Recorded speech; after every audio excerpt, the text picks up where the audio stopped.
Excuse me. Hi, hello.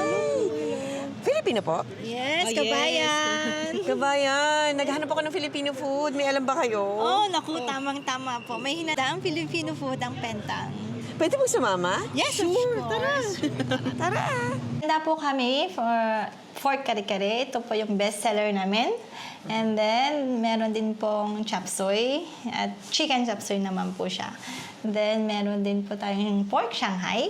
Of course, di yan mawawala sa handaan. Then, meron din po sa mga hindi kumakain ng mga pork, meron po tayong na-prepare na beef broccoli. And then, there is fried chicken as well. Dinada ko po tong sisig. And ito, bestseller namin talaga. Bestseller namin po yan. Lechon belly.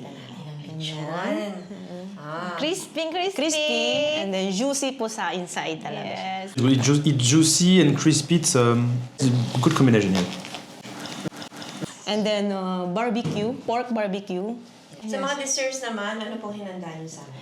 Yes, meron po tayong Royal Bibingka. Yan po talaga. Bumapatok dito sa France, sa Nasa Paris. Pinoy store. Pinoy store po. Nag-deliver po kami sa mga Pinoy store ang Royal Bibingka. So yung puto, okay, ito siya.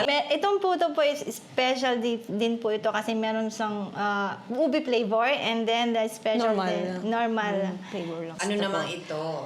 Pure. Pure cassava cake po Cassava tayo. cake. Ito po talaga ang gustong-gusto din po ng mga karamihan dito sa Paris. Ito po yung in-order din nila sa amin.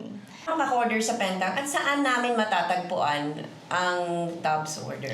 Yes, you can order or you can avail our Pentang menus Tab. or in a tab sa store, sa Filipino store, Pinoy Free, Filipino Flavor. And then, meron A&R, tsaka sa Rolling Drinks. Meron Tsaka na din Philippine po. Minimart. Yes, Philippine Minimart. Paano ko umorder sa Pentang? Pinopost namin siya sa mga groups in Paris. Pentang po, search na lang po sa Facebook page Pentang. Masarap.